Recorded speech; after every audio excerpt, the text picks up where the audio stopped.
Alam nyo ba, minsan lang ako napapahanga. Sobrang hanga, no, sa isang manok. At ito yon. Si Castor, sobrang laki. Tagaliig lang yung blue limber. Pagdating ng mga sisiyo dito, ibang klase, no? Itong dalawang ito, same yung mother nila. So, full-blooded itong na magkapatid sila.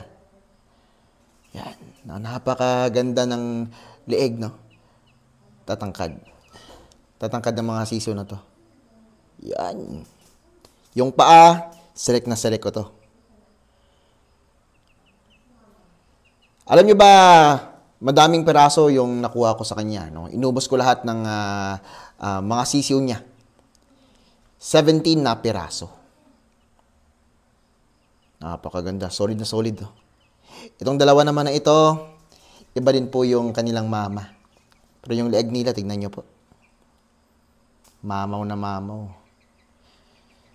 Hindi ito magkasama sa kulungan, no? Sinisiparate ko silang dalawa. So, ito yung magiging future 4 kings na mga rooster dito sa atin. Tignan yung leeg nila. Oh. Yun. Grabe. Grabing leeg, no?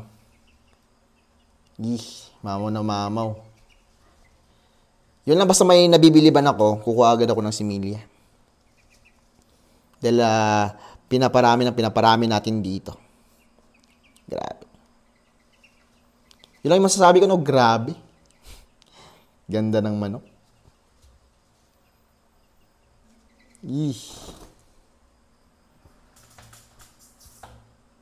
Grabe.